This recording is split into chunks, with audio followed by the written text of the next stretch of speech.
By the way, how do I pronounce your name? Is it Jasen Lakic? Yeah, good pronunciation actually. Jasen Really good. Lakic, okay. Yeah.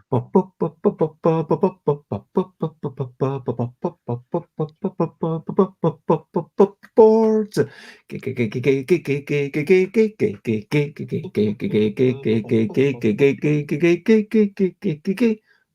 Board games, board games, it's what we're talking about.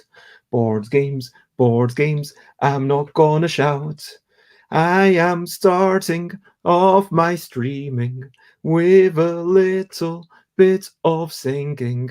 And today I'm here with Jasen Lakic, a person who's probably MC never Bez in played the house Quidditch. actually this way. And Jasen's going to talk about design intentions, what's going through the brain before you make your creations. Board games, it's what we're talking about. Board games, I'm not gonna shout. Hey! Hello and good morning, Sate. It is lovely to see you, and I hope that you're having a good, exciting morning. And Alan Oughton says, good morning, Bez and Yasin. Good morning, Um, people. just to tell you, Yasin, I should have said, if you get your head slightly higher to like if you can tilt your screen at all, I don't know if that's possible. Yeah. You tilt it downwards. Because then when I put up things like this, then it will not You not get block in the my way of face. your Yeah. face. Okay, so like Exactly. this. Yeah. Okay. I like to try to keep the top of my head there.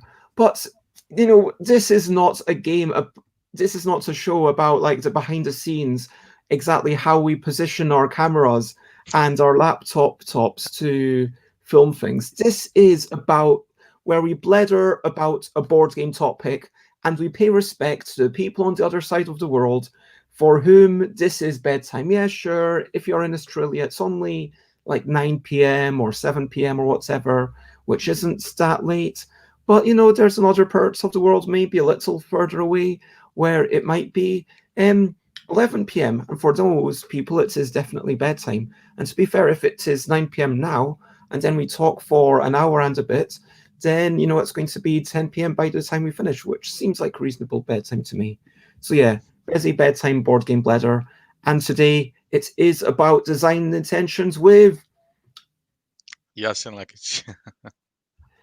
yeah, that is the person. And so hello Yasin, it is lovely to meet you. And first of all, let's talk about brilliant things. Brilliant things. What's a little thing which is brilliant? Well, there's definitely shelves. What could we do without it? Even as gamer and as a designer, there is no way to go around it. But my shelves did change. The purpose changed since I became designer as well. I mean, before I was just putting games in there, and I was looking for Kallax and all these shelves which have big, uh, how to say, big square spaces where you can fit your games properly. Big games and so on. But now I actually need. Either really great containers somewhere where I can sort all these components out, or I need really a lot of thinner shelves, not so widely spaced shelves. So yeah, um, Yeah, for sure.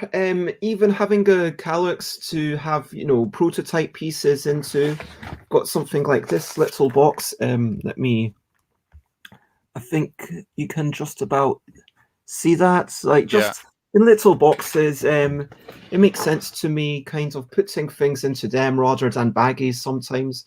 yeah. Sometimes it's a little bit easier, although I probably should have separated out the colors. But yeah, having There you go. shelves. If My solution. hmm, So you see fly a lot of tackle boxes, yeah, I think double sided.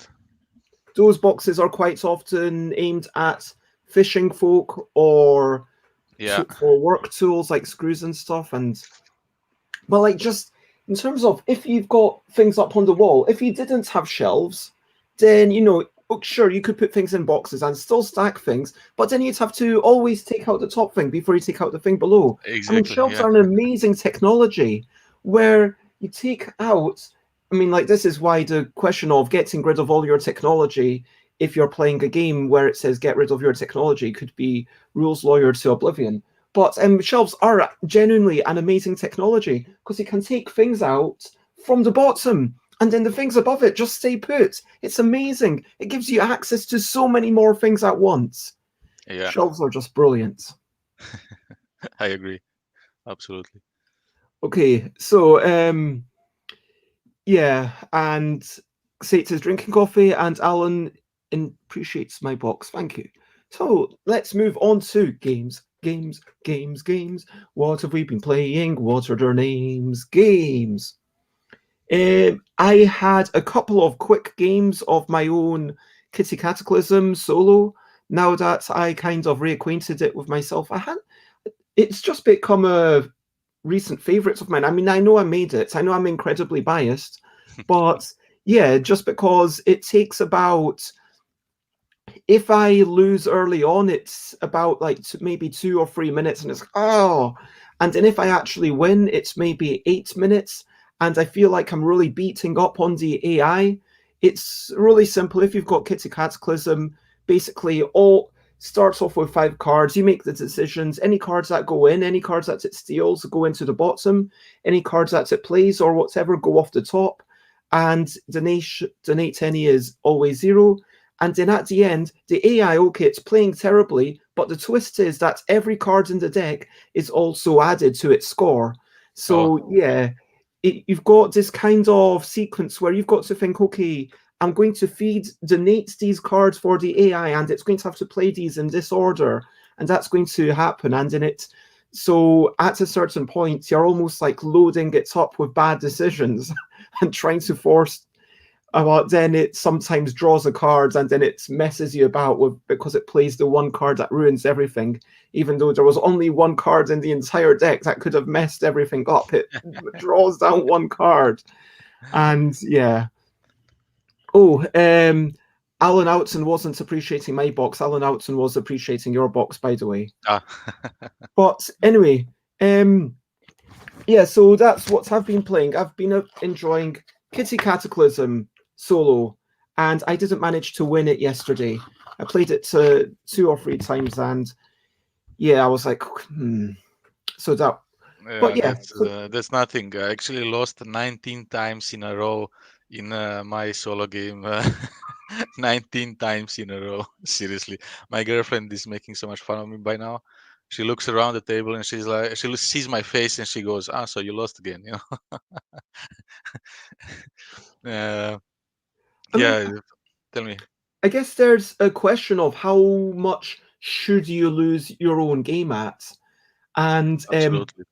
obviously, the fact that we are enjoying our own games probably goes into the main topic, although we can um, leave off it for a wee bit. But since you're here, before we get into the main topic, um, let give us the couple of minutes pitch of your own game, and I will try to pull up your Instagram. Well, which one? You mean Multiverse War or yeah, Multiverse War, I guess, because that's the one which is mostly up there. I can't hear, by the way, your sound went off. Multiverse War. Now I can hear you. Yeah. Multiverse War. Well, the shortest pitch would be it's a medieval fantasy game set in an alternate history world where we found this portal.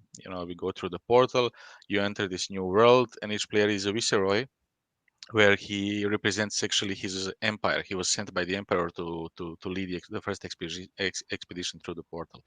And in the game, it's a 4X game, but the prevalent elements are more tactical combat, fog of war, and all these things which are linked to tactical combat. And and well, it's a 2 to 4 player game. It's the best is to be played head to head, so 1 versus 1 or 2 versus 2. It's played well in free for all as So well. how does free player work? Three player is a free for all game. Just Hmm. yeah, and it works pretty well because of the way it's set up. Kind of this victory conditions. You have 4 victory conditions, and one of them is secret, so nobody can know about it. You can win the game even if you're losing. If you are playing smart Hmm. with that secret victory condition. But the other victory conditions are mostly on the map. so everybody can see how much you're growing, expanding, what are you doing, and then everybody is always attacking the strongest player, so it kind of balances itself out properly. Okay. And yeah, I mean, And so we can get into all the reasons that you started working on this and all the reasons that we start working on other games in a wee bit. Um, wh- so, oh, hello, Maya. It says lovely to see you. And Maya says, if you are a bad player and a good designer, you should always lose your game. So I think Maya is calling you a bad player. well, actually, I do make mistakes. I mean, almost every time when I lost, it was because I made mistakes. I don't have I don't hide behind it. And it's funny when you make mistakes in your own games. When you play your own game, you're supposed to know everything, right?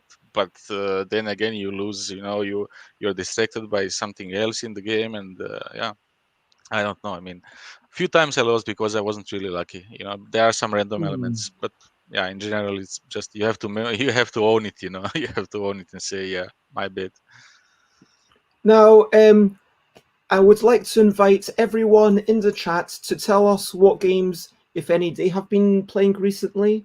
I mean, I don't know. I guess Xate might have been playing Tiny Towns. I I played um. recently the Small World. The World of Warcraft one. The Oh, oh, yeah, there was a World of Warcraft reframe. Yeah, there was Small World of Warcraft if you wish. So it's a re-theme of Small World in the World of Warcraft universe, something like that. I played that one. It was fun. Typical Small World with some fun things from video game.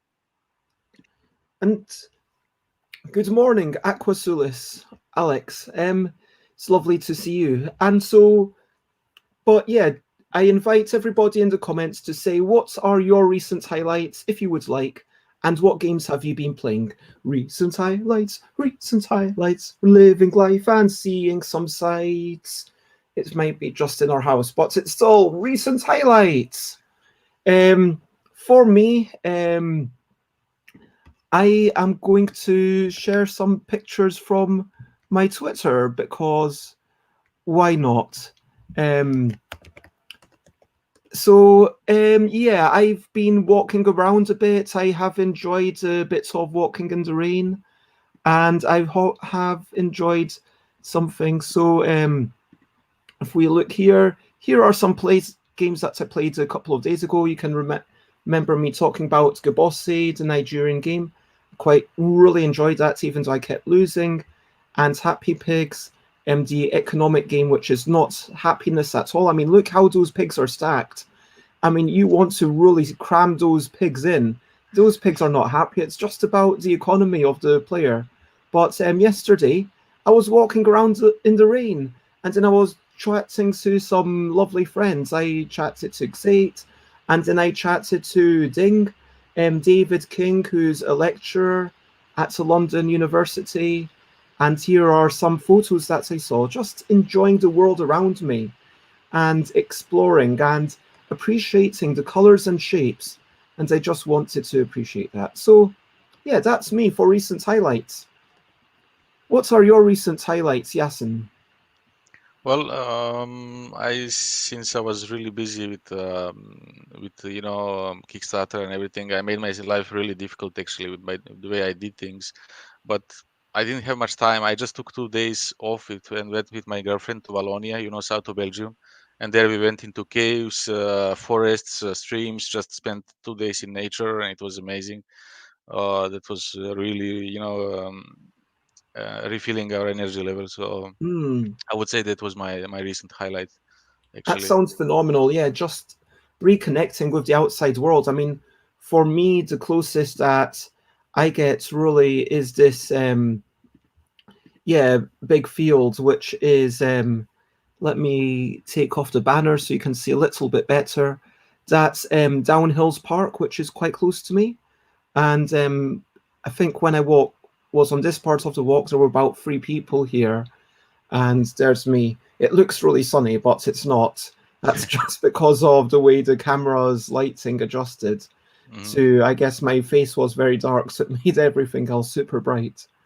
But yeah, just enjoying the world around us is such a wonderful thing. And we've got other people who say, oh, apparently Aquasulis got third in Tiny Towns. Congratulations, Aquasulis. Um, Alan Outson's learning a few solo games on Tabletopia and went into central London yesterday, visited the National Gallery, which was amazing. So many artworks and so few people. The art was amazing, and there was only one rule: follow the arrows. Although some people clearly didn't read the rules. I mean, this is the way it is always. When you are in a supermarket, I mean, I'm going to say that some supermarkets have terrible arrow systems. Like, go into the Sainsbury's over there, right? And then you go up. So the first two aisles go up for some reason. It's not like you have to go up, wind out, up and down in a snake-like fashion. You go up either of them. And so if you want to go down the other one, then you need to go down a third aisle and go up the second. This is not how humans are going to operate.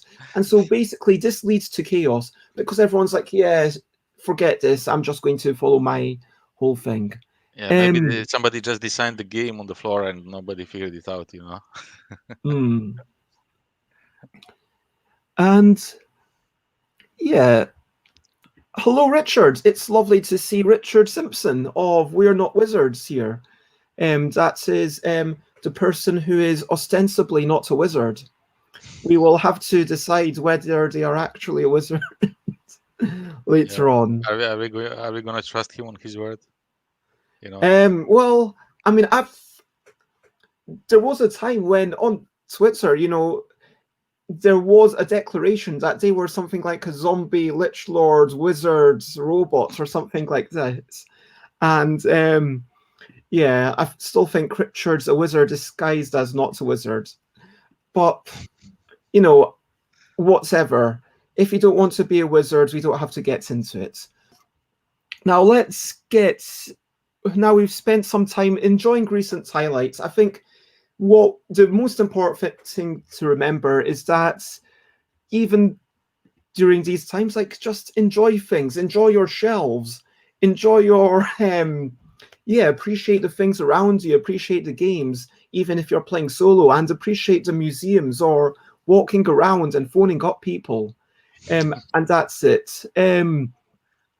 Now, a quick reminder, please feel free to comment, ask questions, fun like follow, do all those things.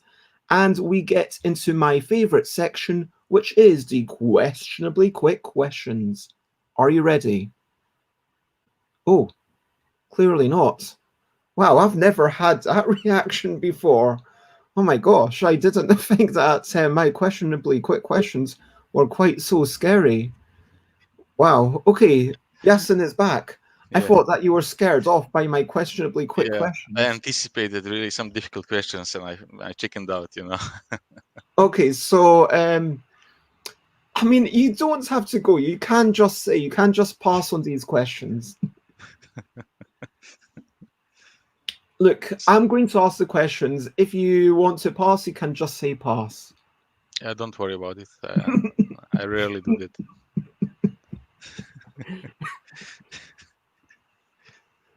By the way, apparently just say art if you're not sure, Alan says. Art, okay. Okay, so did you have breakfast? Yeah. What time did you wake up? An hour ago, more or less, hour and a half ago. What was the last thing you ate?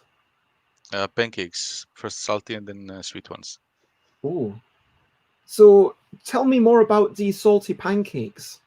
Well, I just put some cheese and some ham inside. That's it. Simple, good. That does sound good. And what's the best thing to eat or drink whilst playing games? I wouldn't say much. I wouldn't eat anything really. Maybe something that's not greasy and does not stick everywhere. You know what I mean? Nothing to drink? No, not even water? We usually drink wine, red wine, Okay. and water. Yeah. And if I were to offer you iced coffee or hot tea? I would pick hot tea anytime. Who's the last person you spoke to in person? My girlfriend. That's easy. Just in the other piece, in the other room. Books or podcasts? Now podcasts, but before books. But I have an issue with my left eye. I can't read anymore for a long time, so I listen to audiobooks or listen to podcasts now. Well, I'm sorry. May I ask how long has this have you had this problem? A year and a half actually. I had a really stressful period at one moment, and then my nerve in my left eye got swollen, and it created these lesions, and liquid went into it. So it's not like I have view issue, or, I don't need to wear glasses, but there is a liquid inside which makes it really foggy, my vision. So if I'm reading a book, if it's anything close by, I see double vision, foggy and clear, and Hmm. then it messes up with my head. So Yeah, and I guess you can't just cover one because then that's going to give you headaches or something. it's not good because it will make my eye become kind of this effect of a lazy eye because you don't use it, and I'm not supposed to not use it. Maybe it can still be solved. I don't know. So So, hopefully in a year's time you will be better. yeah, I hope so. We'll see if there is I'll some keep my events. fingers crossed for you. Um, do you remember um the last actual book that you read? Yeah, yeah. Let me think now. Oh no, actually, all, all those were podcasts. I did read the last one I read was Deviate. Hmm. Deviate is a really interesting book, and it's a study about human perception, you could say. Hmm. It's I would recommend it to anybody. And I find I'm that not these sure where it books is. about human psychology and emotions and how humans work, this is so important as a designer. I don't know if you agree. Absolutely, yeah, absolutely. The most interesting thing for me when I started going into game design was to actually go a bit into psychology of design and people. How the importance of it's not so important as how something works mechanically and so on. It has to be sound, but it's really important. What do you feel? What's your perception of it? Hmm. Like an example, let's say from Croatia. I'm now living in Brussels, Belgium, but I'm from Croatia originally. So, Eh, Okay. And what's the last podcast you listened to? Do you listen to many board game podcasts? Sorry, that's two questions. I listen to Board Game Design Lab podcast. The last Hmm. one I listened to was yours, the one about war games because I love war games and the history of war games. And Oh, okay. before that, I listened to also some ludology podcast, different ones. Yeah, I like to do it while I'm working on something. So I do get the information, but I'm not dedicating completely 100% of my time to it. Um. Oh, what was the last physical game you played? Was it your own? Well, yeah, because now I'm really developing it a lot and making some videos and stuff. So that's my own. I did play. Apart from that, I played Axis and Allies with some friends who usually don't play any kind of more complex games. So I was kind of trying to introduce them to the heavier part of the hobby. And what else did we play? I don't know. We do play a lot of things. Secret Hitler we played for a bit. Yeah, some other games. All sorts Dice of Throne. party and social things when you Yeah, can. yeah, yeah, yeah. Dice Throne as well. I mean, I play any kinds of games from Dixit to, whatever, 5 hour games. Oh, I just realised that Maya must be Croatian. Um, I don't know what bok Bokmaya. means. It's like hello in yeah, in a really typically Croatian.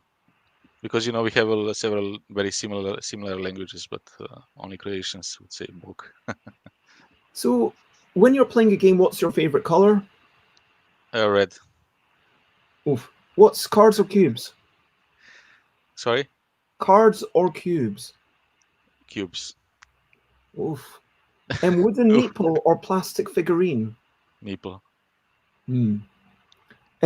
When you're stacking games in your shelves, do you put them horizontally or vertically? Both actually depends of the size of games and what Hmm. fits better.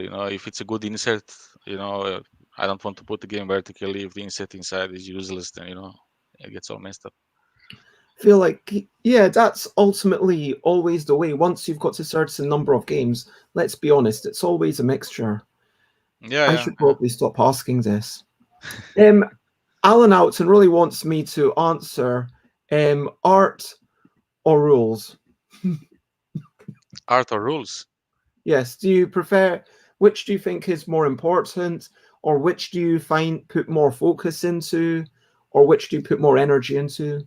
Well, I actually put the most energy in the rules because I'm not the artist. The artist does that part, And rules are, of course, the most important, but art is the first thing we see. So, you can't really, you can't play the game without rules. You can design whatever you want. If the rules don't follow up properly, well, there is no point. Nobody can play it properly. So, yeah, I would say the rules are the priority, but art, I mean, what are we talking about?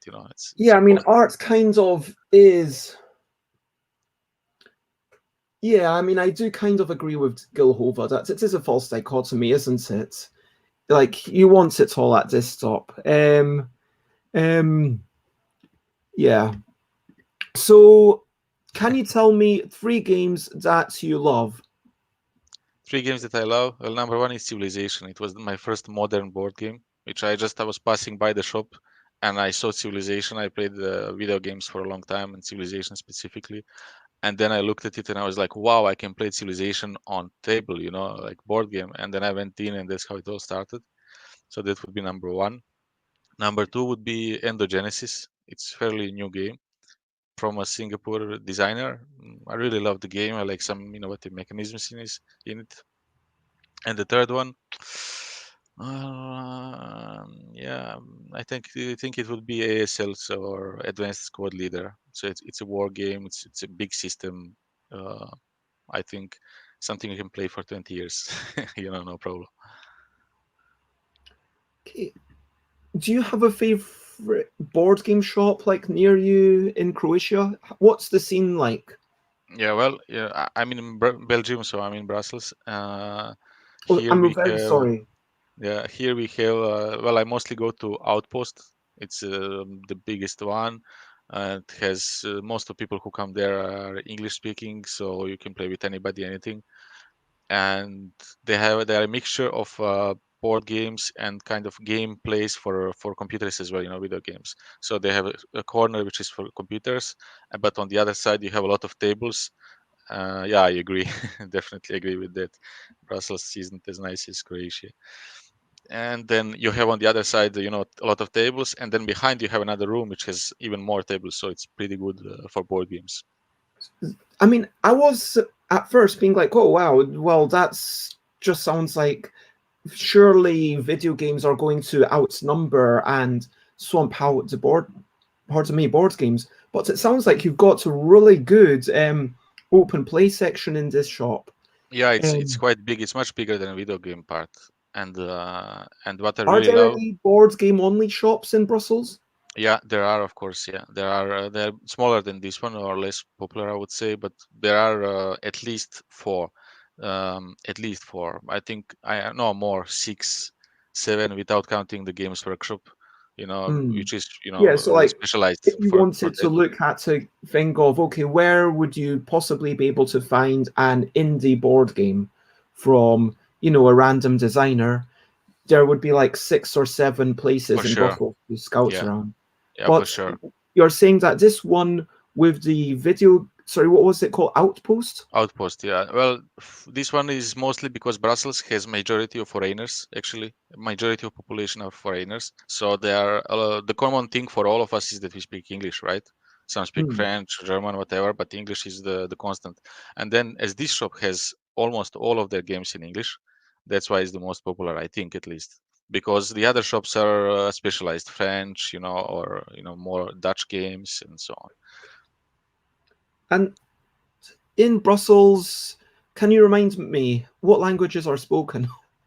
French and Dutch and English, yeah, because you have all the international institutions here and so many I mean, would foreigners. you say the national languages French and Dutch and English just everyone knows? Yeah, yeah. French and Dutch are the official languages in Belgium, so is German, but the French and Dutch are Okay. spoken, in every day. Well, I'll have to maybe head over and check out this outpost one day. Now, could we finish up by talking about what is a typical day like for you in the past couple of months? Well, in the past couple of months, it was really, you could say it really exactly 2 months since I decided to launch Kickstarter. So I won't really talk about that. I mean, Kickstarter is just you're all obsessed with getting everything ready and the marketing all these things. So I mean, that's not my typical day. It's a Kickstarter preparation and launching and whatever days. So I mean, there I was working 12 to 14 hours on all these things constantly. Every day. I really burned out. And so that's not my typical day, but my typical day would be if I wasn't launching. So let's say previous 2 months would just be regular work. So I have a day job as well, and I do design games. And then I would definitely meet people. I always now because of COVID and all these things. So So I is meet your day only. job actually as a designer? No, no, no, no. I'm an entrepreneur, and I also work. I do audit for a chain of hotels here, Hmm. and I have a company. I mean, started with friends companies before as well, startup, and had a family business and all. I've been doing all kinds of things. I worked also as a coordinator on a EU project up to COVID because I couldn't travel anymore, so we had to just stop and freeze every activity. So yeah, I do all kinds of things. I did consulting for EU funding projects in Oh, Croatia. wow. So different calls for proposals, but it's all linked to agriculture specifically or rural regions. So I mean, I do all kinds of things. I learn new things every day. Literally invest in myself, and I just try to have more options. If you have economic independence, that's the measure of your freedom. Actually, so I'm yeah. getting the sense that you are a very maybe mathematical, almost quite organized person. Yeah, definitely. I was always really good at math as well, and I play a lot of logical games. And I started playing chess when I was 6 years old. Um, I don't know. I mean, I always played strategy games. All my life I played heavy strategy games. That's where you can when we get to the design intent, you will realize the links behind my intents as well, when you consider my background. So but yeah, I am Okay, very so mathematical. yeah, I think that's going to finish up our questionably quick questions because, yeah, so thank you for giving us a sense of who you are. Now, let's get to the main topic where I'm talking Jasen Lakic. Is that correct? Yeah, perfect. Actually, it took some people 10 years here in Belgium to pronounce it like you. Oh, well, I'm very honored. I mean, I still don't think I'll be able to say Ignacy Shevchenko exactly correctly because that's a really hard one.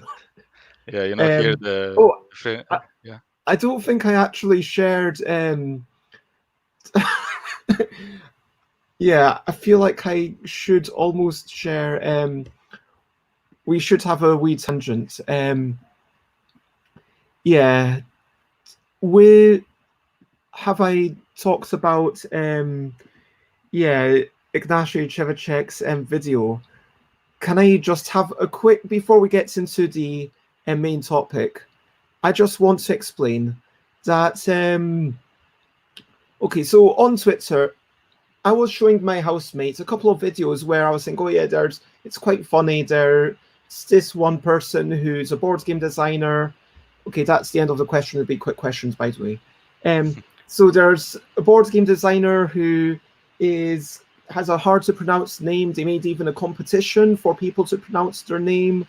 And yeah, I watched a couple of videos from Ella Loves Board Games and Shevchenko with my housemates, and now they're walking around the house repeating Ignacy Shevchenko. And then Ignacy says, "That's a cool game. I am in." And then so we see this video, and I'm just going to play this video. Ignacy Trzewiczek. Ignacy Trzewiczek. Ignacy Trzewiczek. Ignacy Trzewiczek. I think he got it right. Huh? Yeah. Ignacy Trzewiczek. Ignacy Trzewiczek. So yeah, that is a thing that happened, and that was actually a highlight that I completely forgot about. Anyway, so let's get stuck into the main topic with that little bit of deviation, and I hope. Oh, I Alan Oughton says I want to give Jasen the opportunity to change some of the answers. In my honest opinion, wargamers should always go with figurines over meeples, unless they are playing War of the Meeples. That is. Yeah, I know it's pretty unconventional for a war gamer, especially since majority of them are, skirmish games and miniature games. But yeah, I actually prefer, more like Command and Color style, classic block war games and stuff like that. Mostly because I don't have time to paint my figurines, and when you don't have painted figurines, miniatures, then it's not so fun to play. You know what I mean? Uh, Also, once you start having a certain number of them, they take a lot of space. You can't really just store them in any way you want, and so on. So I like things simple and elegant. Yeah, that's that's mostly why. Sorry, but I stick to meeples. Meeple, give me a meeple and a sticker, and I'm fine. You have nothing to apologize for. Don't let Alan Oughton influence you. Yeah, Um, I just said a blasphemous thing. Yeah, and Maya. anyway, so this topic of why do we make games, it kind of made me think of yeah, when I normally give a board game design 101 talk, the first thing that I always talk about is work out why are you doing it, because yeah, there's if you know why you are doing it, then you're more likely to get it done. Um, some reasons that I gave just the other weekend when it was UK Games Expo was intellectual curiosity, just wanting a game to exist for yourself, expressing love, earning money, spreading joy, having my name on a box, self-expression, provoking thought, communicating a message, or teaching. And I'm going to try and put that in a banner because I'm aware that that's a lot to take in so quickly. Um, the last one is teaching. There's not quite enough characters. And then we've got someone like Eric Lang, who believes that there's three basic models where you can either be the rock star, where you want to do it for, hey, I want to be famous, I want to be a big deal, I want to be like a celebrity, I want people to enjoy my stuff. You can come from it from the artist perspective of wanting to have a thing made. And obviously within each of these things, there's a lot of nuance. And we can have a little bit from column A, a little bit from column B. And then the third thing that Eric Klang talks about is the business person, where yes, you can make games to make money, and that is perfectly legitimate. Is there any other models of designer intent that I'm unfamiliar with, or do you have your own model? Yeah. Well, if you look at design intent, you can look at it on two layers. So first one is about intent as why do I do things I do? So why do I design games? But also the design intent behind individual games. You know, Of why this course. game, why like that, and all these things. So in the general sense, why I design games is simply because as I said, I was a video gamer. I played some games on a very high level, competitive level, and it was super stressful. I realized that it was disconnecting me from people, from the society in general. I spent too much time in that. It kind of lose sense of reality. It's addictive as well. Nobody can tell me, look, I played video games for 20 years or so. Nobody can tell me they're not addictive. They are designed in such a way, especially today. you know so I just figured out when I started playing board games, since I enjoy games, well, board games are a much better alternative because you meet people, you're sitting there at the table, around the table with them, you're having fun, sharing a laugh, you're having drinks, Yeah, it's just, and also another thing is video games actually, you can play them at home, sit at your computer and play all day long, no problem. board games, most of the time you are looking for actual people to play with because they are board games, so yeah, you have solo games, but what I mean, you go out of your way to find more players and to play games you enjoy, so you kind of always spread the word about games you love because you're hoping you will meet like Hmm. minded people, you know what I mean. So there is this whole different mechanism of, or I mean, this. having said that, it kind of takes me back to old school video games. I don't know if you're familiar with old school Bomberman, not the Nintendo 64 version of Bomberman. It was honestly a bit rubbish once they went into 3D, a Mm, step that should never have been done. The yeah, best ever Bomberman was Saturn Bomberman, in my opinion. I don't know if you're familiar with this particular iteration. I played it, yeah, a very long time ago. I I basically mean, started playing with Commodore 64, so very long time ago. so Saturn Bomberman was 10 player, up to 10 players in one room. It was only local multiplayer, and with one with like just the Saturn on its own, I think you could have 4 players. If you Yeah, bought a four. little expansion, you could have, I think it was 6 players or 7 players, something like that. And if you bought 2 multiplayer ports, this was like literally the only game on the Saturn, I think, that used 2 of these multiplayer ports. You could have like a joypad multi-tap. You could actually play with 10 joypads. It's incredible. And so I had a setup where I think I had like 6 or 7 joypads, and then we had friends coming over, and we would play football, and then we would go back and play Saturn Bomberman. Maybe there's 8 of us. Maybe not everyone gets to play all the time. And so what we would say is, okay, um, we would have a system of rotating. So like, okay, these 2 people um drop out for the next game. Okay, these 2 people drop. Every game there's like a different 2 people dropping out in theory. Um and a video game, I just don't want to say, I understand what you're saying, that video games normally it's not local multiplayer anymore, it's online multiplayer. But something Yeah, like Team Rocket, where you're zooming your car and knocking a ball. I've seen when I go over to Chris, I've seen Chris and George, they're playing it together and they're sitting on the couch together and having so much fun. They are one team, and sure enough, the other team is somewhere else. But it's like, okay, we are a team together, we are playing against these people. And so even that is bringing them together. So you can have a little bit of that. yeah, I agree. I totally agree with you. I mean, And I did there, speak in an absolute, but you should never take it as an oh, absolute. absolutely. Yeah. And this is the thing, like anything that we say is always going to be a generalism. Exactly. Yeah. I mean, I overgeneralize things because you can generally say that board games encourage more social interaction than video games. But of Hmm. course, I still, even now, I play football, Pro Evolution Soccer, when I go to a friend's place, and we are 4 or 5 of us. We do play football. We love it. So it's not like I'm not saying there are no games which encourage interaction, which don't make you happy and which are not addictive. You know what I mean? So of course, there are plenty of games like that. I'm not now saying video games bad, board games good, but in general, I came from that world, and I mean, I have seen a lot of toxic communities and so on, and a lot of stress in there. So I just felt like, for me personally, I loved board game world more, and I felt like For I sure. prefer, And if there's a I'm creating. totally separate conversation to be had maybe another day about the exact line, especially right now when we are playing a game on Tabletopia, Tabletop Simulator, Board Game Arena, playingcards.io. What exactly is the difference between a video game and a board game anymore? I mean, that's an interesting discussion. I'm not saying we should Yeah, have that's it a right topic in now. itself. Yeah, that's a topic in itself. And It's a what big is one. multiplayer anyway? So but you came from a video game background. You have Mm. designed video games. No, no, I played a lot of video games. I never designed them. I'm not good a programmer enough to be able to design video games. I did design some simple games, but just for my own sake of learning things, nothing else.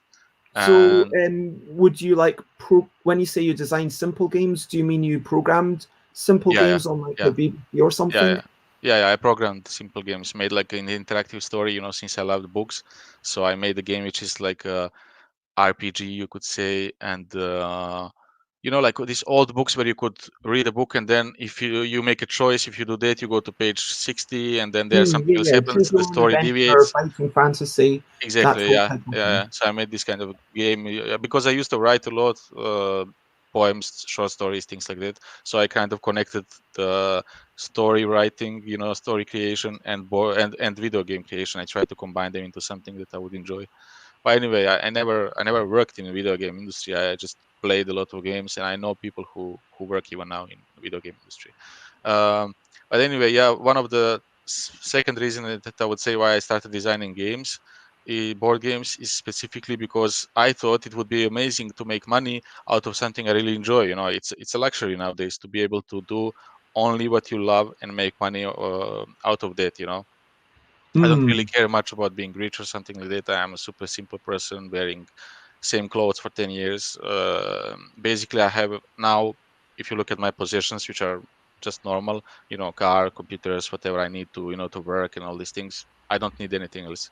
Yeah, I'm that kind of Well, person. I maybe don't care. quite a bit more board games than the average Oh person. yeah, definitely, yeah. But you know what I mean. I don't have like, okay, I want an airplane. I want this or that, or that. It would be nice Sure, to be and able to afford it, but I don't care. there's different degrees of things. I mean, Yeah, yeah. but For me, it's more so you about wanted to creating useful engage things. with something that you love, and it sounds like you are fundamentally a creative person. Yeah, yeah, I do. I used to draw a lot as a kid, then I started writing, then I did all kinds of things. That's why it's really so fun for me to be able to create these interactive experiences. That's what board game is really, and then to be able to also overcome all these challenges that you meet in design and development and everything. Because I love challenges. I was always quite competitive, and I like to learn. So just because I started designing games, I learned so much, so much. It's crazy. From various people from the industry, from the podcasts, just using all these kinds of programs as well. Now I do animations. I know how to use Photoshop, Illustrator, InDesign, all these programs, which before I was totally clueless. I didn't need them. I just needed Excel I before, mean, basically. you've touched upon so much. Like you've touched upon learning for yourself. You touched upon wanting to be part of the community. And I would actually like to invite everyone watching, even if you're watching after the fact, but certainly everyone watching right now in the comments, to say if you are designing board games, and I think that everyone that I see has done some work in board games, whether it's designing something or developing something. Maya, I kind of know you the least, but I would be interested to know, like, what is it that motivates you to make a game? Is it different from game to game for you? And if so, what motivated you to make the last game you made? Um, for me, I'm trying to think what the last game I made. I guess the last game that I worked on in any capacity was Yogi Stock Guru, which I kind of did a tiny bit of writing for last night. There's a lot more writing to do that. It's a thing for festival. And the reason why I am working on it, I guess there's it just feels novel, it feels different, and it feels like almost like, okay, if we don't make it, who else is going to make it? And yeah, who else is going to? Because this is a game that I'm in theory working on with Xate. Yeah, and then trying to be like, okay, yeah, Yogi. Some people are contorting, and some people are traders. Some people are just betting on who will survive, who will fail, and they play this. It's not really an economic game. It's more of a betting game with an economic slant to it. So, okay, that person's about to fail. Okay, I pull out all my money, then I put all my money into this person who's only just getting started, and then build them up so that just before they crash, I pull out all my money. So it's almost like stocks and shares, if you know what I I mean. was gonna say that. Yeah, that's like stock exchange. Sounds very much. Yeah, exactly, which is why it's Yogi Stock Guru. And so I just feel like this is something that doesn't exist. It's bringing something new to the world. And I guess if we were to look at Eric Lang's framework, for me, it is the a mixture of the rockstar aspect for that particular game. I want to be known for it, and also the artistic aspect. Like I feel like I want to express something. We've got some comments, and Xate says their last motivation was me being sad that people weren't designing games for my L deck, and then they say, "Oh, wait a minute, that was 3 games ago." The very last was being too hyped from improv and game design to sleep, and hanging out with Alex. Aquasulis. So yeah, basically they submitted a last minute thing.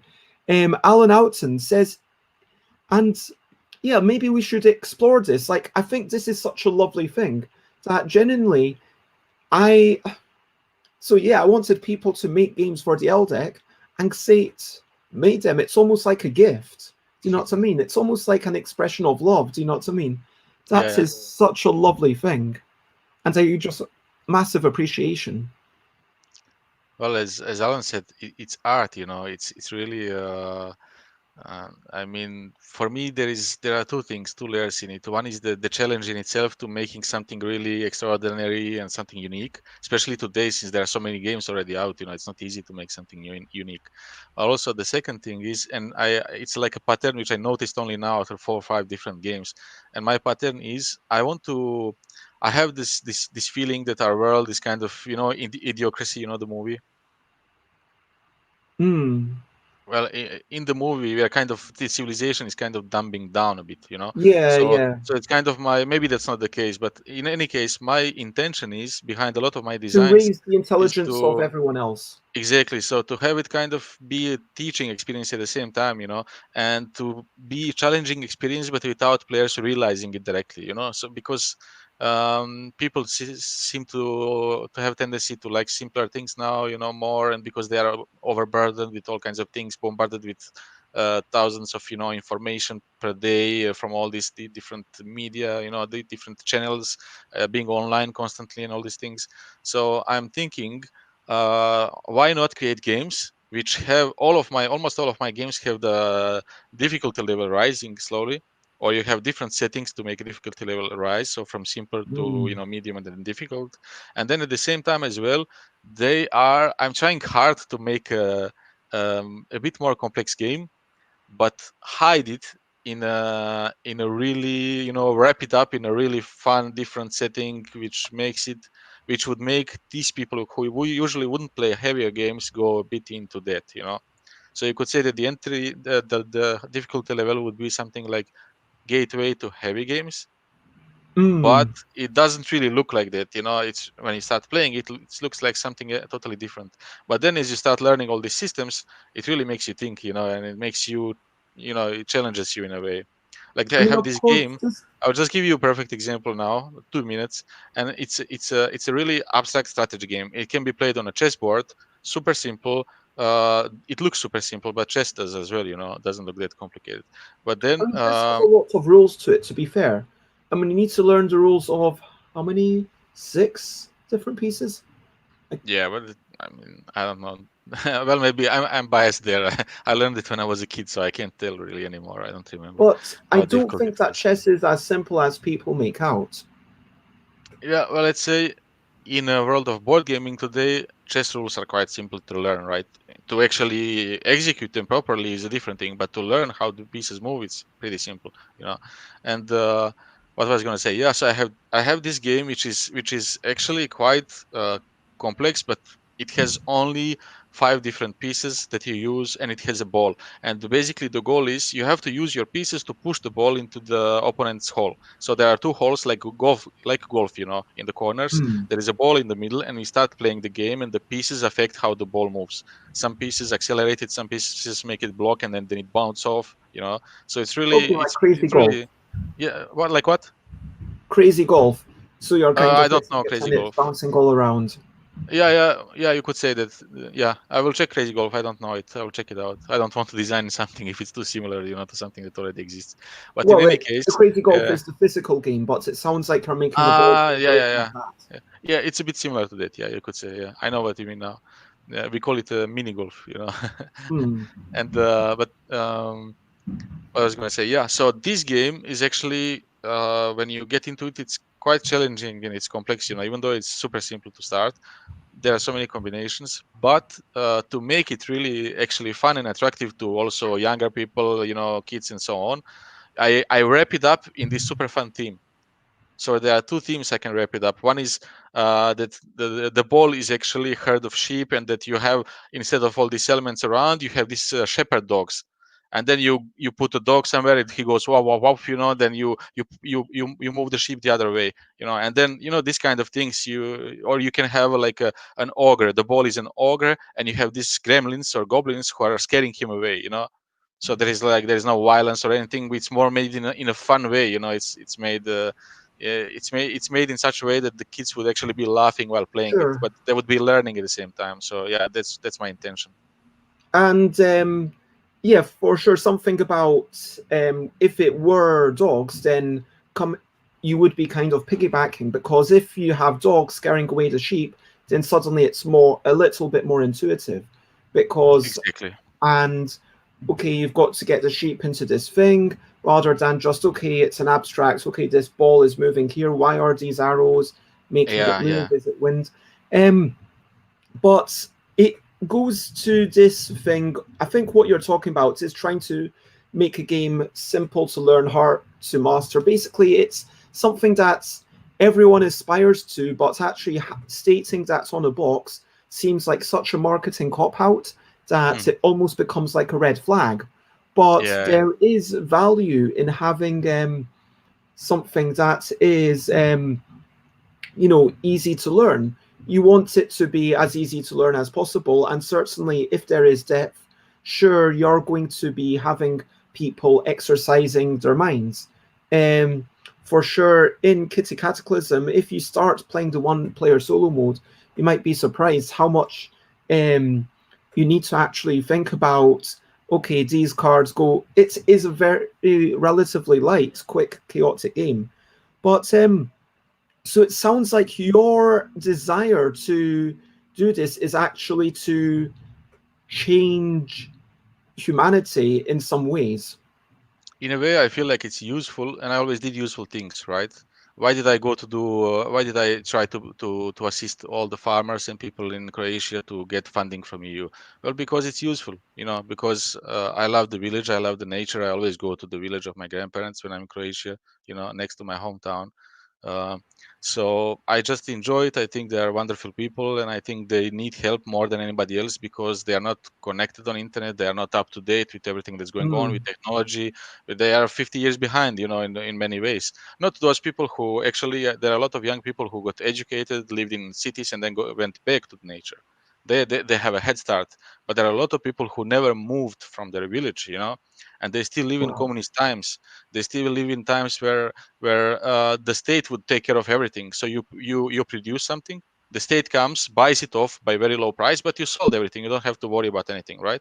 So the state would come, buy everything off, and then the state would worry about everything. But right now it's an open market. Right now you are supposed to be able to market your product. You're supposed to be able to find your customers, contact people, and all these things.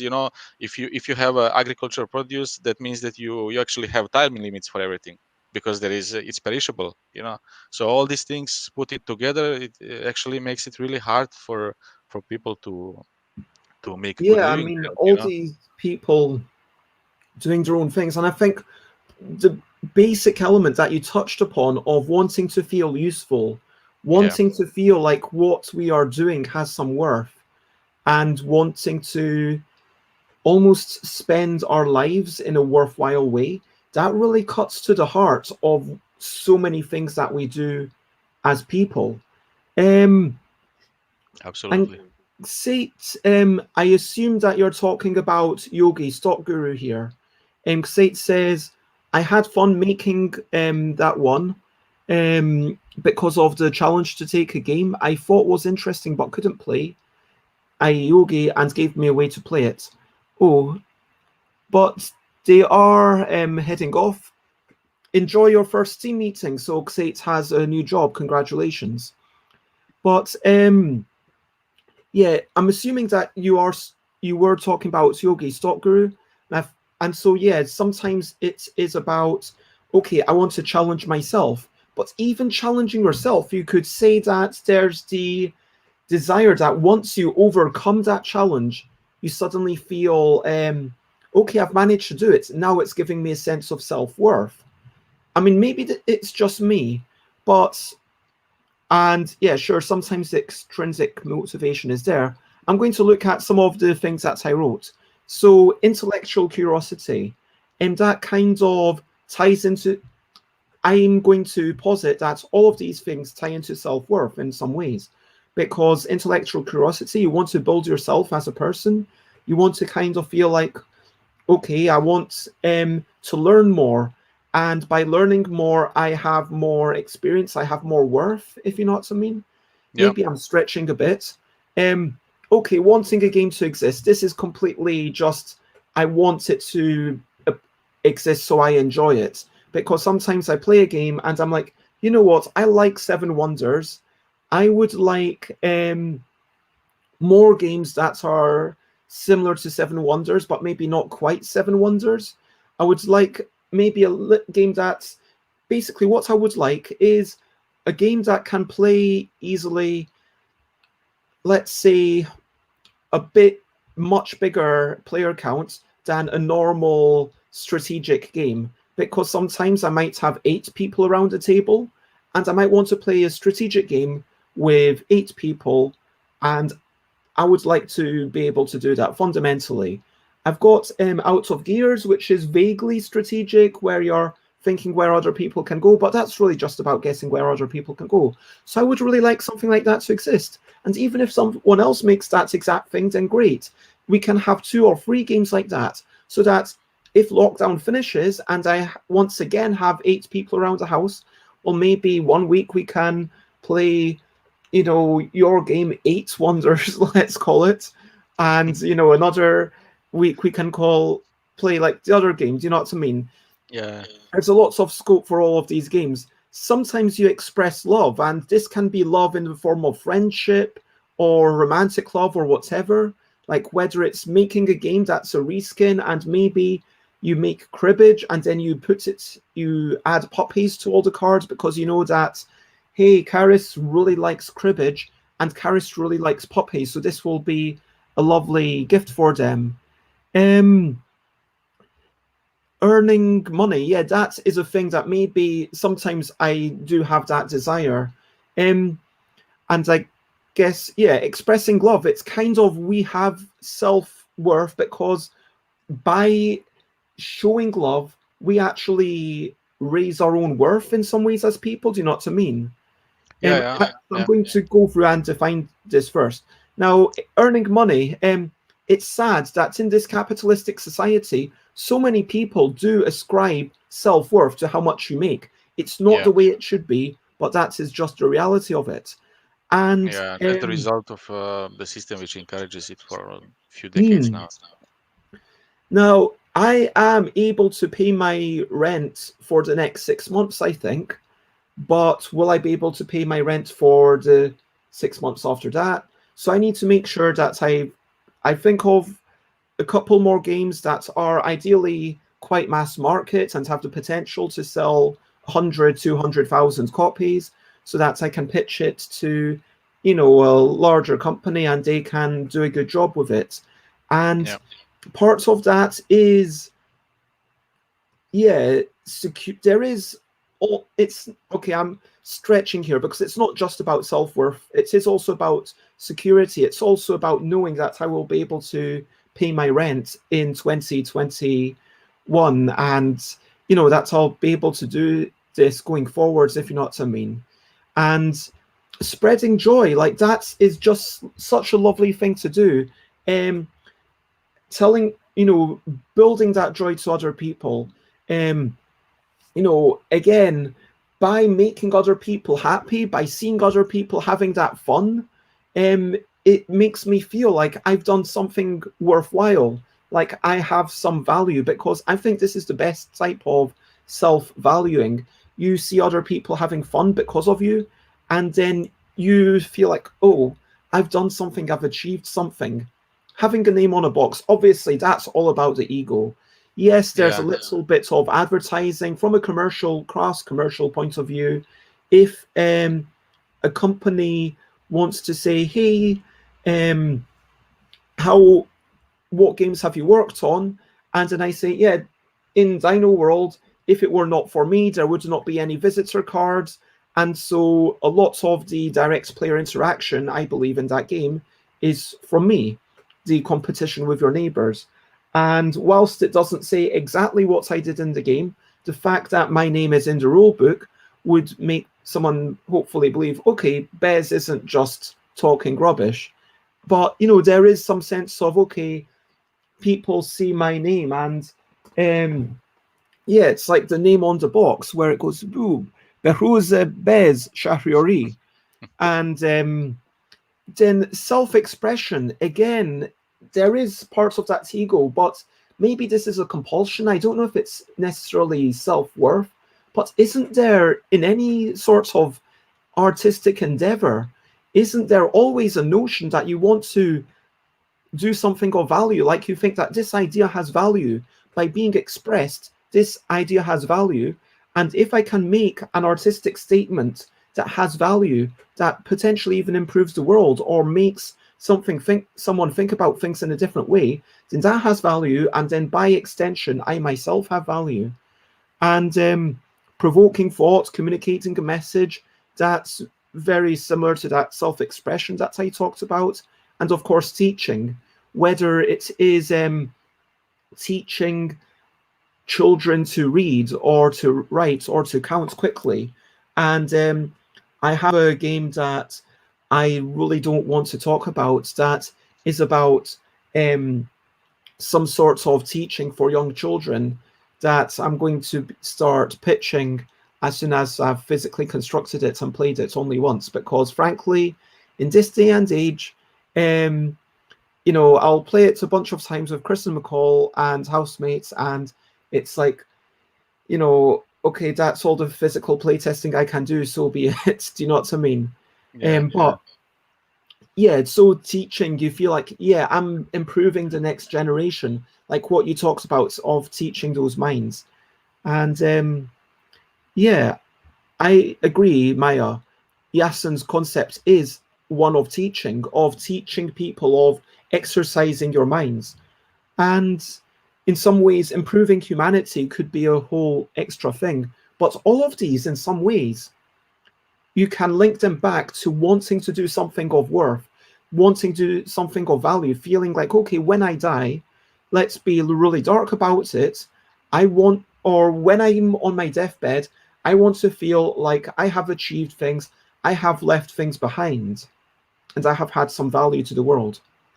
Yeah, that exact feeling that you just described is something I would. I actually felt it. I have a much younger brother, and I went, for his last year of primary school. So I went to support him and be there, see the whole ceremony and everything. And the one thing that really, that I had that thought. Oh, okay, I want to. I felt responsibility that I need to do something for. Uh, I need to add some value while I'm alive, because I want the world to be a bit better place before I came, in relation to when I came to the world, So kind of I want to contribute. And while I had it is because I saw all these kids there, 13, 14 years old, For us, that's the end of the primary school. And I saw them. Some of them were singing, some of them were playing guitar, reciting poems, and all these things.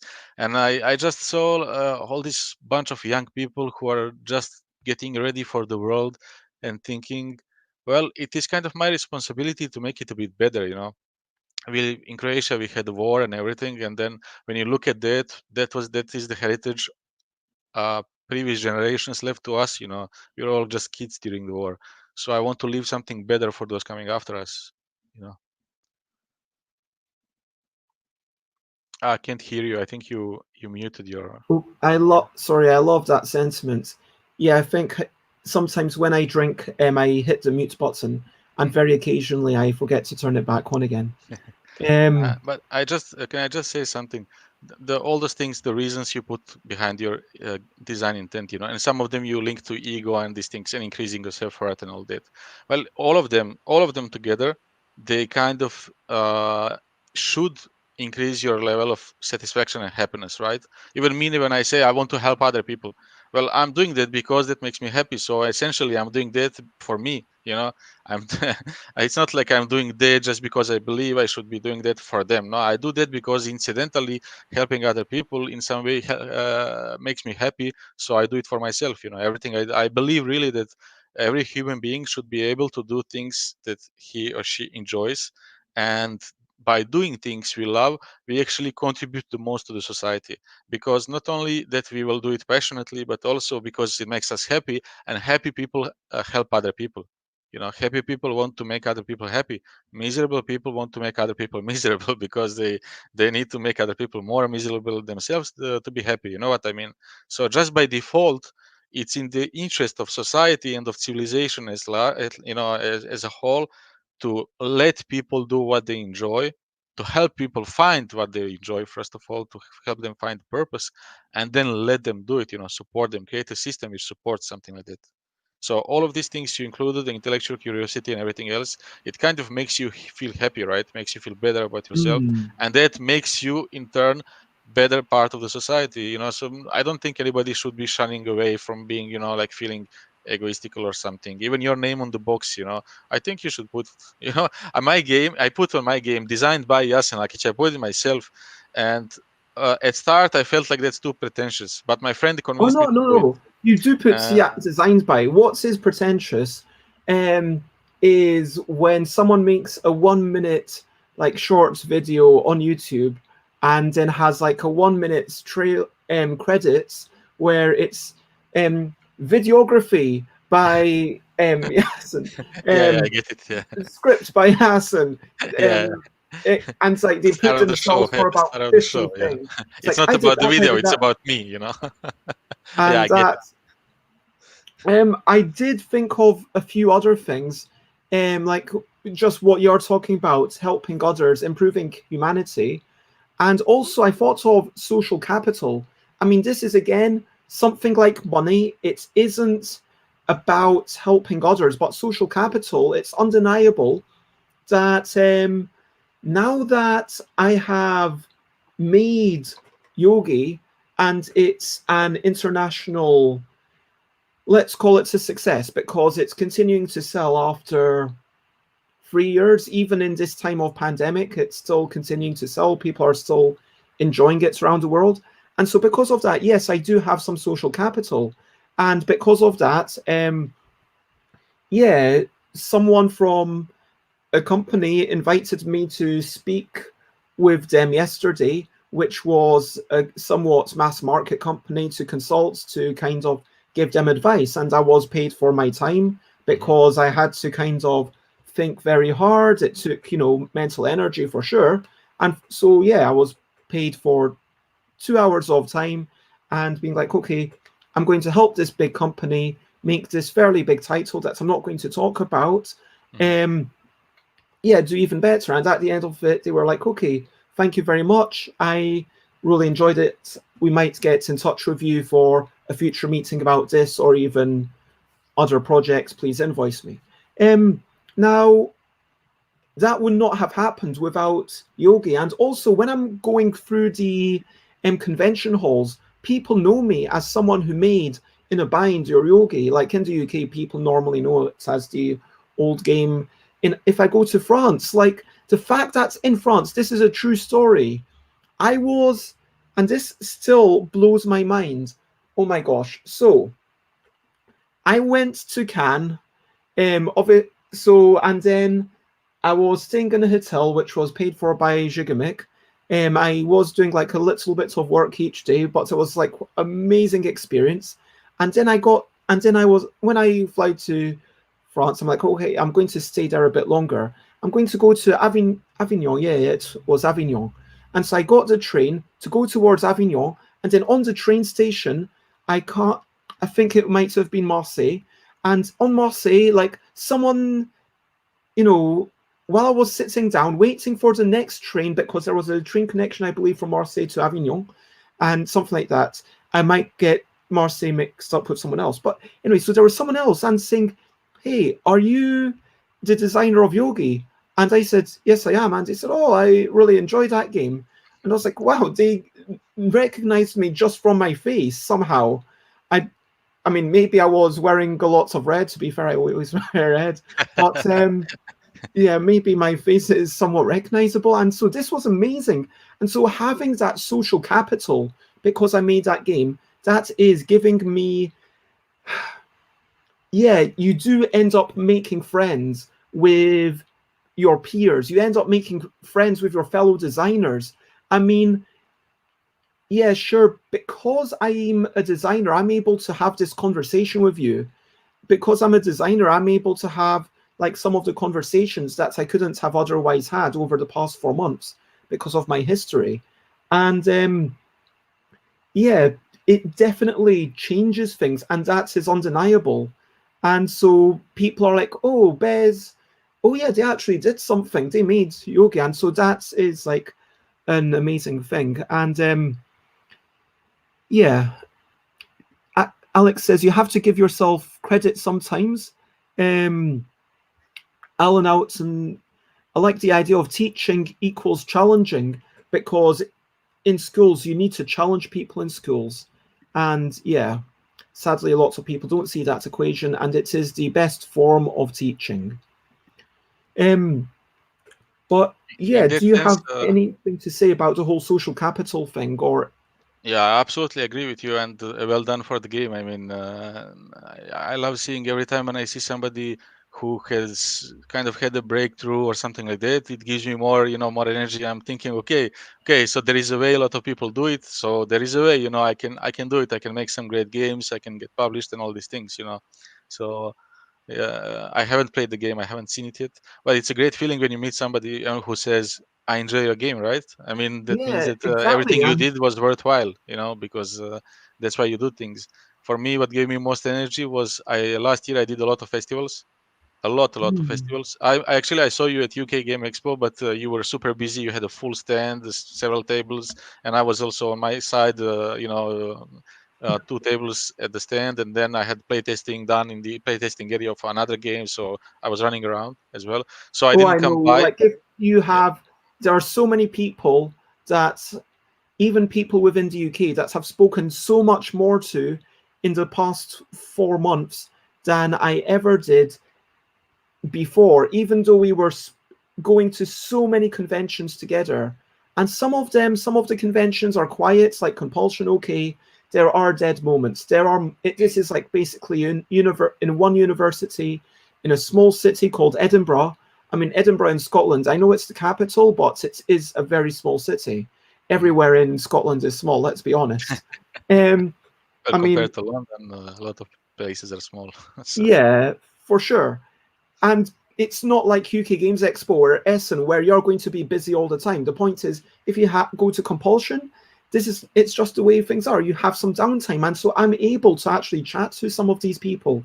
yeah, But there are so many people that I've just never chatted to, and Jess Hancock, who I apparently met several times at UK Games Expo, and now we've actually had a 1 hour chat, or was it 2 hours, something like that, in one of the mornings, and has been on a couple of my evening live streams to play games with us, which is lovely.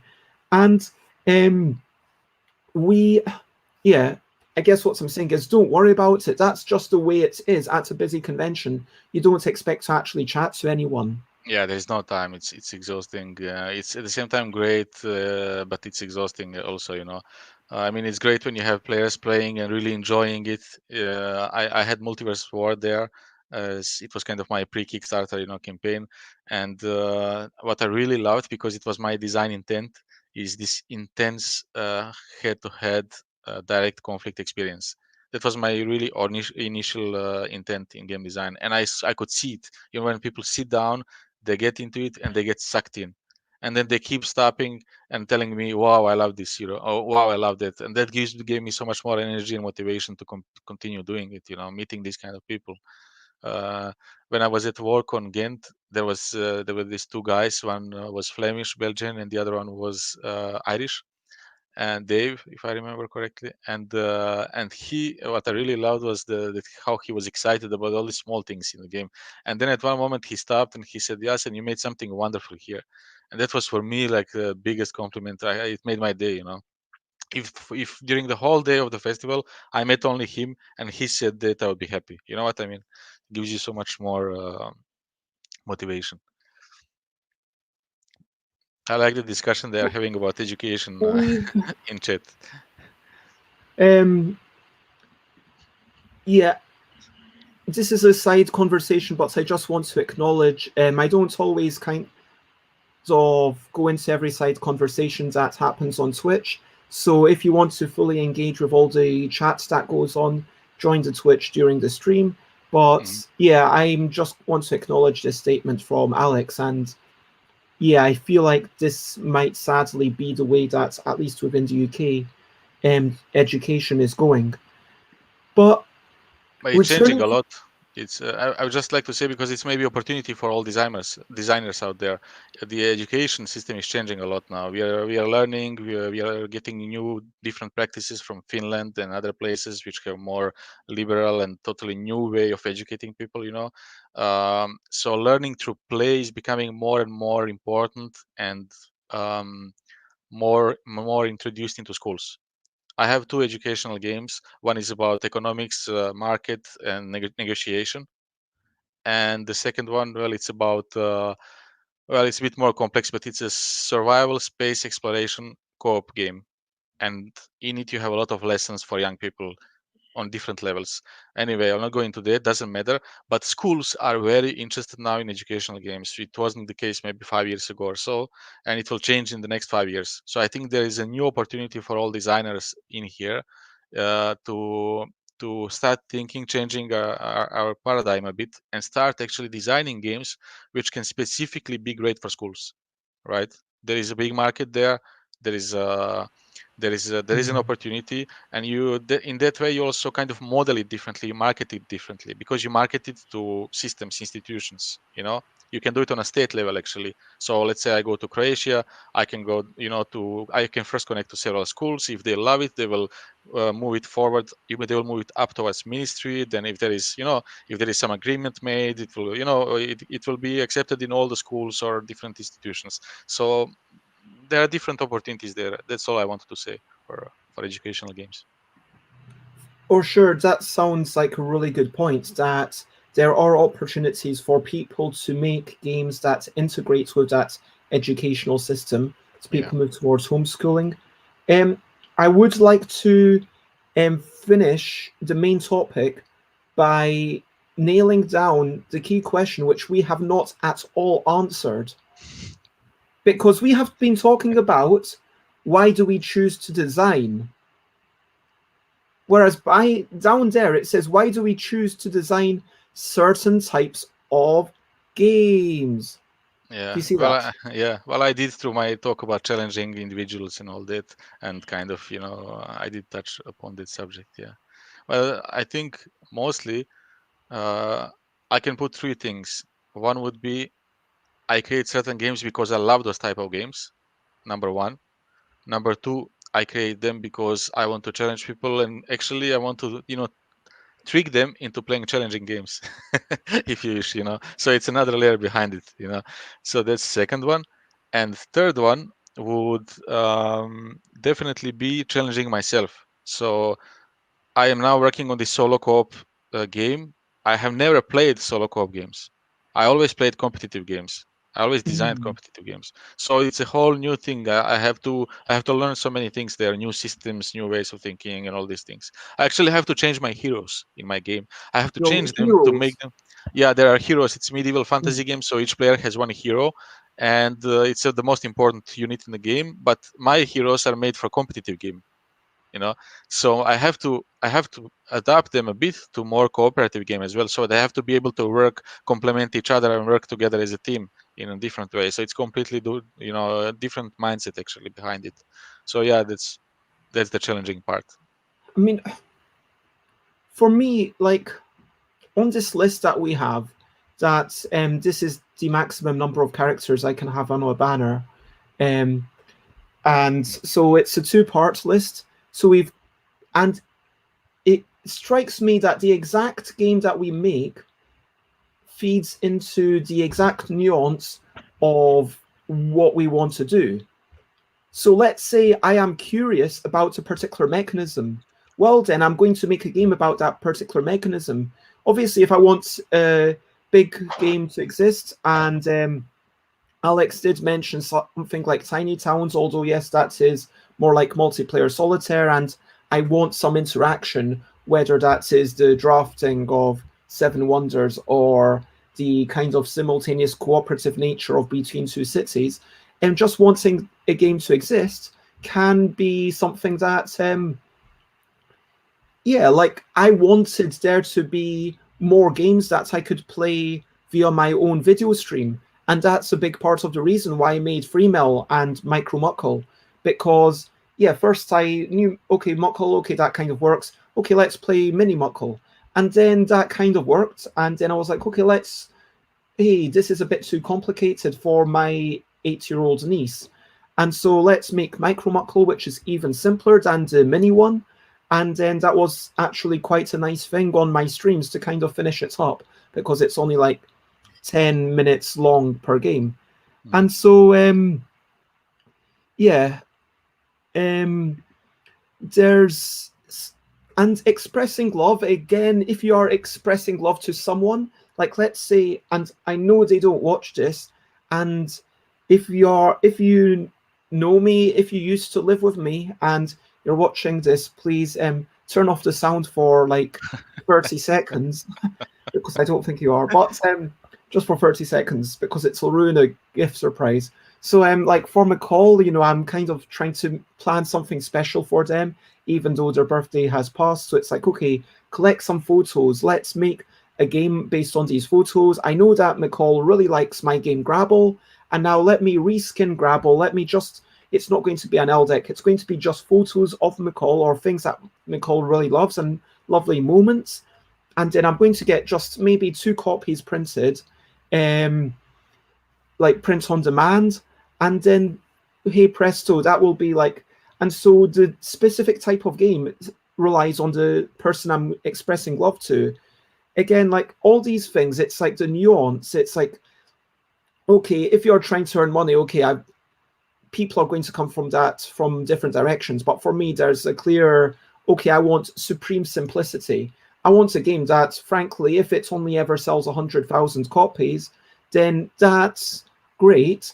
But ideally, what I want is something that has the potential to sell like even 20, 30, 40,000 copies every year for the rest of my life, even, so that if I've got 2 or 3 games like that rather than just one, then maybe I can be like, okay, I'm now in a stable position, because even if one of them fails, then I can still pay my rent, if you know what I mean. Yeah. And spreading joy. What kind of joy are you spreading? Are you spreading joy to a child? Joy to an adult? Who's your target audience? You need to think about the people. Of course, having your name on a box, it doesn't matter what kind of game you make. That's the only thing where it doesn't really matter. That's the only... But yeah, self-expression, you've got something to express. What message are you communicating? What are you teaching? How are you helping others? How are you improving humanity? And yeah, again, social capital, frankly, it's any type of game you make, you are going to get social capital, but your motivations lead into the exact type of game that you make. And I wanted to ask you, and everyone in the chat, even if you watch this is like a list that I'm going to keep. So let me know, do you have other reasons that you make games? I should probably put this list on a tweet or something.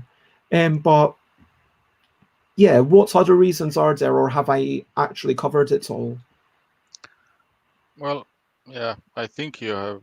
There are plenty of reasons there. So more or less, you touched plenty of subjects. I would put expressing yourself in the part where you actually kind of satisfy your need to be creative. So that kind of goes into self-expression as well. So I wouldn't add creativity there, but for me, it was a big part.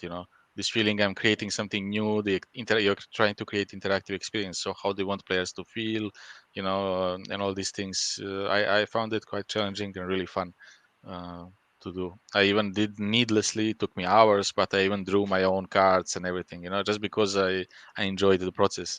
So I never used them, but I still did them for my own pleasure. So yeah. And Maya says you have covered it. I need to create and then I do it. Yeah, And I exactly. think that's ultimately why it is. I mean, why do we choose to design certain types of games? Maybe we like the process of making things. And yeah, if you want to share the links on Twitter, so Maya said that Stir Friends has a game in some Croatian schools, a storytelling game. I And see. Yeah. that is Chiribiri Baika. Yeah, Is that how you say it? Baika means Chiribiri Baika? Chiribiri Baika, and Baika means a fairy tale. Okay. And so, yeah, I think at this point, if we start to wind down, um, firstly, let me recap everything to say, like, basically, this has been a great conversation. I want to, yeah, all the kind of reasons that we talked about a minute ago, kind of hearing your stories about, how helping other people is not just within your game design, but also within everything that you do. And I think that this kind of goes into the heart of what humanity is, because humanity, for at least for me, and at least for a lot of people, it's all about having those social connections and feeling like we are doing something of value, and we find value through our interactions with other people, whether they are face-to-face interactions or indeed kind of, person to person. Like right now I'm talking to you and I've got Maya and Alan and Alex chatting along, which is lovely. Or indeed, when you do something indirect, like you make something and then someone else enjoys it at a different time, and you're like, oh, that's lovely. I want to say thank you to everyone in the comments. Thank you, Maya. Thank you, Alex, Alan, Sate. Thank you, Richard, for popping in. Thank you, anyone else who's watching or watches this after the fact. As we wrap up, if you want to find me, I am stuffbybez.bookcardsal.com, where you can buy my stuff. Twitter.com/stuffbybez. I tweet a lot. Instagram.com/stuffbybez. I share pictures of things I'm making or pretty things in my life or games I've enjoyed. Twitch.tv/stuffbybez for my streams. Facebook.com/thingsbybez is a thing, and stuffbybez@gmail.com if you wish to find me. And I know that you've currently got a Kickstarter running. Yeah, it's pretty bad. Going pretty bad. Yeah, in there, my big mistake was that when the quarantine started, so the COVID and everything, I canceled. I decided to postpone indefinitely Kickstarter. I was supposed to launch it earlier as well. And because why? Because I had planned out all these events leading up to Kickstarter, and then all the events and traveling got canceled.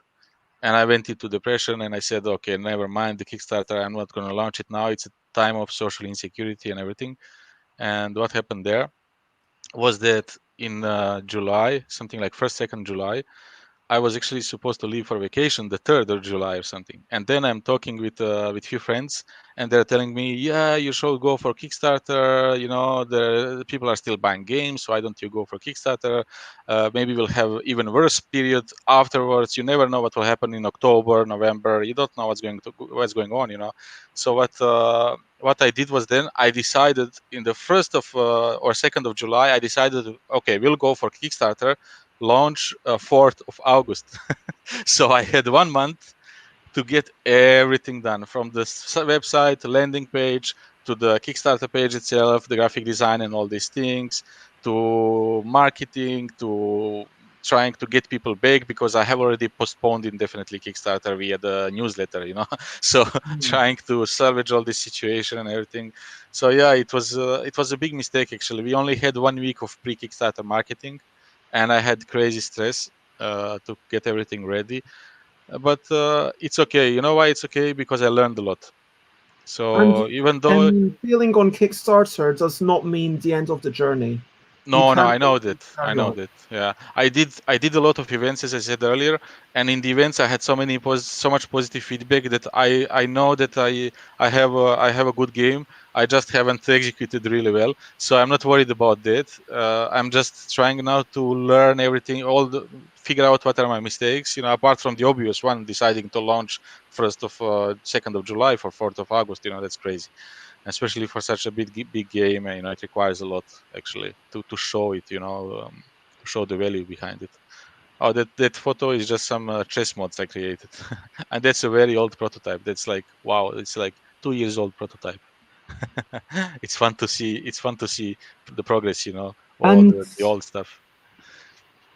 And anyway, what I would like to say to anybody who maybe did not yet do Kickstarter and is planning to, and it's just a big learning experience. At least it is for me. It did cost me a lot of time and energy and some money, but the big value behind it is that I've learned things that I could learn only by launching Kickstarter.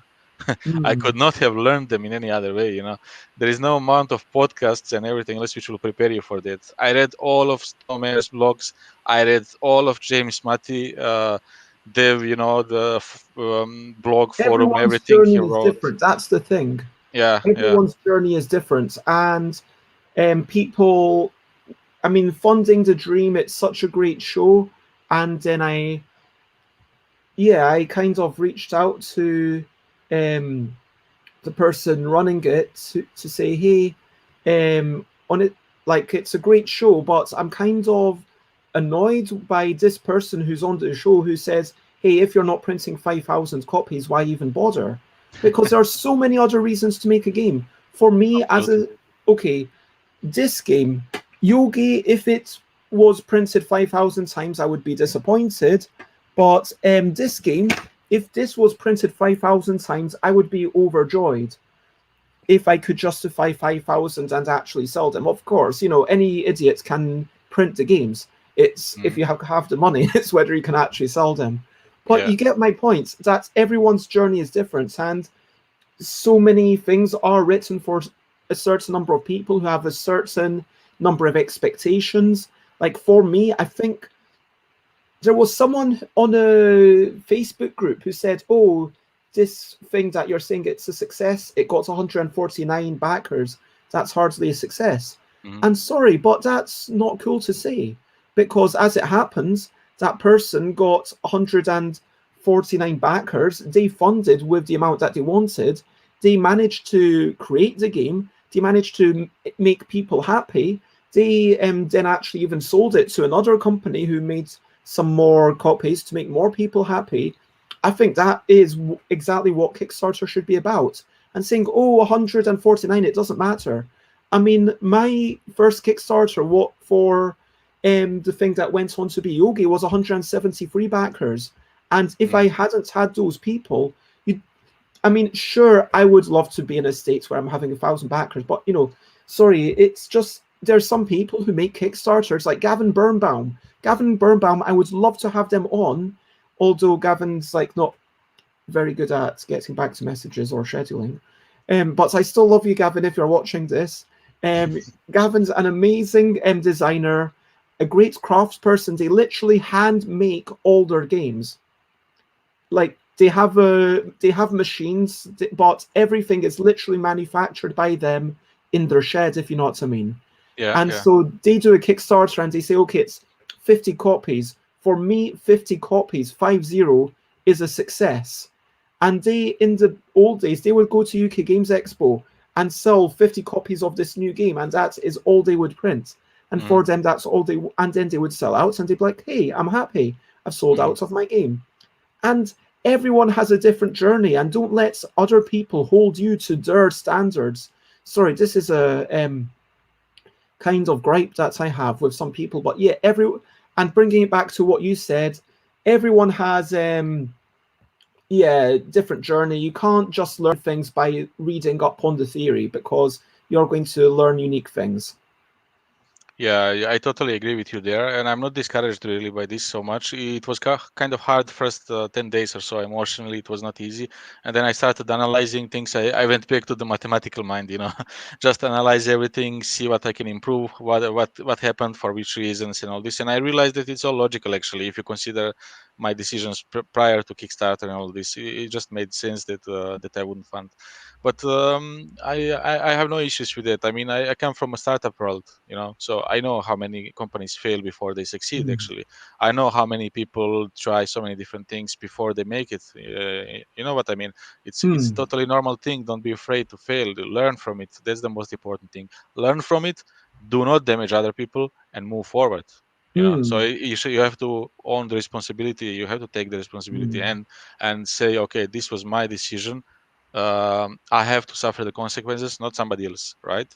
So that's important thing. And in this case, it's the same. I already have now way better options for manufacturing and different things. For example, because I put very high funding goal, it's 21,000 euros, and I'm a first-time creator also. It's not so easy, and it's a niche game.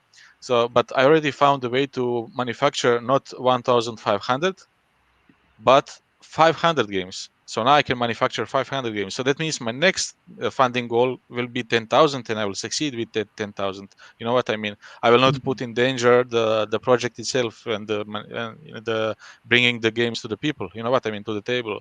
So that's already a great thing. And I have I have like a list of things. I have an A4 page full of things that I will improve before I launch next Kickstarter.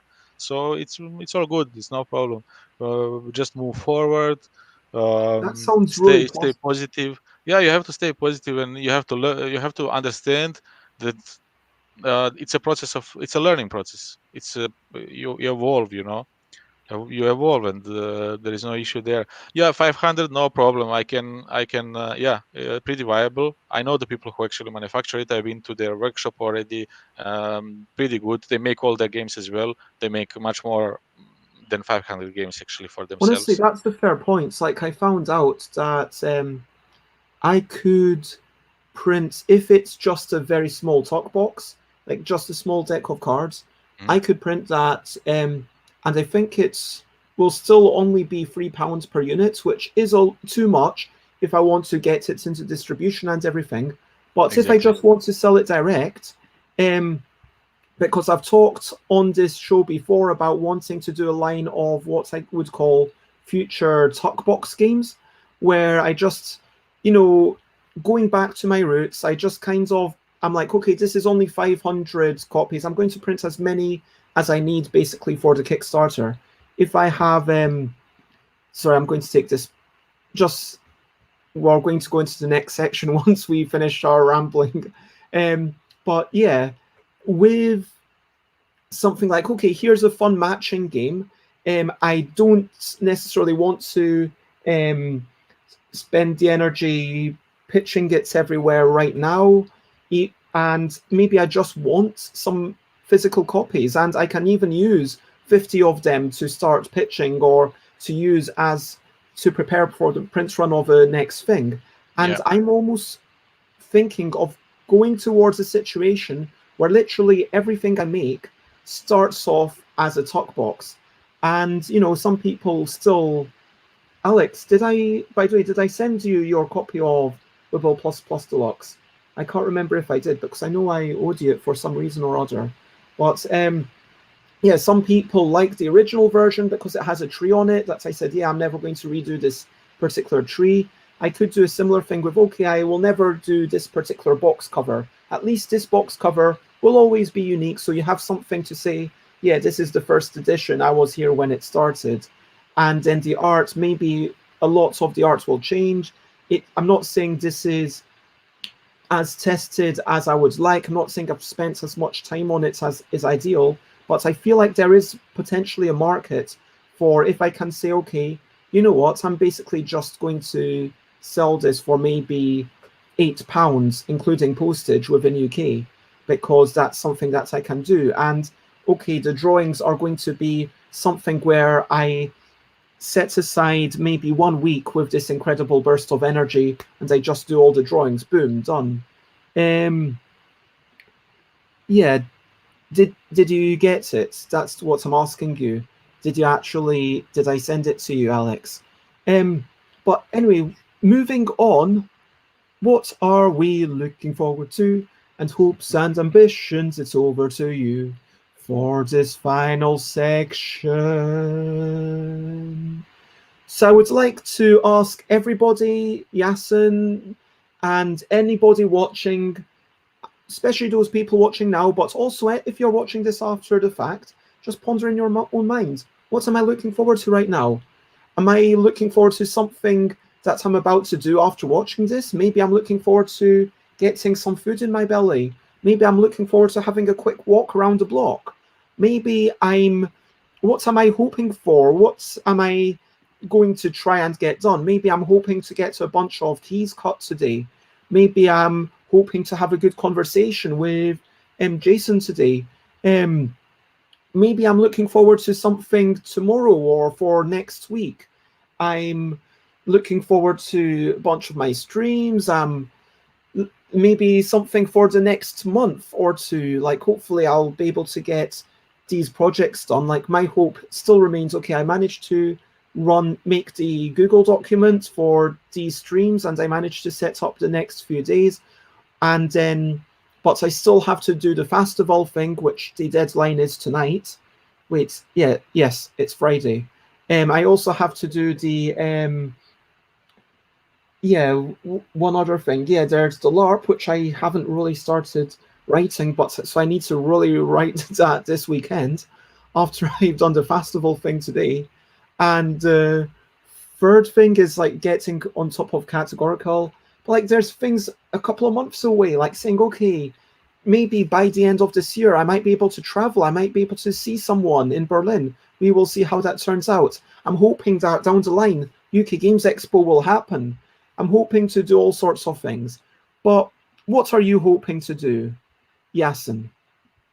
Well, right now I'm looking forward to having. I'm invited to friend's place tomorrow evening, so I'll play some games and have a great time. And then Monday I'm going with my lady to nature again, just some trekking into the woods and hopefully some lakes and streams. So that's something I'm looking forward to right now. And my hope and ambition, well, I would say that I have two things. So one is, of course, I want to get my games out there. I want to get them to the market. I don't even care if I make so much money or not, because thankfully I still make money aside from games. So I'm okay from that side, but I want to get them out there. I want to get them out there. I want players to play. I want to prove that I can make a good game. Like you said, social capital. I want to prove that here, these are my creations, and people can enjoy them. So that's one of the, let's say, most immediate ambitions. Second one would be, I have a plan to make kind of well, my initial plan was to make this eco tourism, village in a surrounded by nature. It's in the middle of the hunting grounds in Croatia. It's very close to the coast, to my hometown, and it's nearby the airport, highway, and a lot of beaches, national parks. It's amazing area, and what I want to do there, it's like a long-term project. I want to build this kind of place which could be used, a series of stone houses which can be used for tourism, renting and stuff. But I want to do board game retreats there. I want to maybe organize, create it kind of like a co-working space as well. Let digital nomads, and people who would like to work from an amazing place, in nature, eating healthy food from the gardens around the house and all these things. So and working from there. So that's something I'm one of my long-term projects, actually. I already have the land there. I am in process of buying the houses, 300-year-old stone houses, which have to be, of course, restored, but they look amazing. If I succeed in restoring them properly, it will be quite authentic. So that's one of my big dreams, actually, to create this space. Yeah, that does sound like a beautiful space. And yeah, it all ties into the thing of wanting to make something that other people can enjoy and appreciate, and will be done for a long time to come. Yeah, So that's a lovely thing for sure. Yeah, other people haven't said any things they're looking forward to or hopes and ambitions. I hope you do all have something. It's not important that you share. I just think it's important to have something in your own heart. It's important to kind of keep that thing you're looking forward to so you can continue to enjoy life. I think it's just a healthy way, especially for me. I mean, maybe it's not required for you, but for me, when I'm kind of feeling a bit down, it's like, yeah, sometimes it's, yeah, these are things that I can hope for, that I can look forward to. And yeah, Alan has a few games to get onto the table. And Alex is looking forward to doing some work on the P&P game. Lovely. But if you have enjoyed this, as always, feel free to share and spread the word, please. My next streams, oops, I should find the link where I'm going to paste the link into the Twitch. So if you follow this link, it will tell you all my things that I am doing. I guess I might as well paste that into the YouTube and Facebook as well. Although YouTube, it kind of pops up at the appropriate time, which I quite like. But Facebook, you kind of see it all at once, and it can get kind of confusing. But yeah, so tomorrow we're going to be talking about sharing stories via games with Kenechukwu. Sunday is going to be my self-check and reflection because I've done this almost 4 months. I'm going to be talking about the stream itself, so it's my kind of 4 weekly, monthly kind of check-in. Then Safety and LARP with Lolvi, Marketing and Community with Dina, and we're going to be playing some games on Tuesday, 8 p.m, as always. Oh, and meeting Simon Caruso, who's the artist, and I say meeting because I've already physically met them and spent some time with them, and testing hopefully the last of the L games. We will see if we get to 4th person for the 4-player one. But that is it. Do you have any final words to say? no, not especially. Just I would like to say thank you for inviting me. It was really fun. It was interesting Yeah, it discussions. was I enjoyed it. really nice to have this semi-philosophical discussion. And there is, at this point, only one thing left to do, which is to sing. Bye, bye, bye, bye. This is a goodbye song. Bye, bye, bye, bye. Thank you for watching along. Bye, bye, bye, bye. This is the end of the show. Bye, Yeah, bye, bye, bye. And now it's time to go. Do. Bye, bye, bye, bye. This is a goodbye song. Bye, bye, bye, bye. Thank you for watching along. goodbye, everybody. Take care. Bye, bye, bye, bye. This is the end of the show. Bye, bye, bye, bye. And now it's time. To go. Yeah, to go. Bye bye. Ciao, ciao. Take care.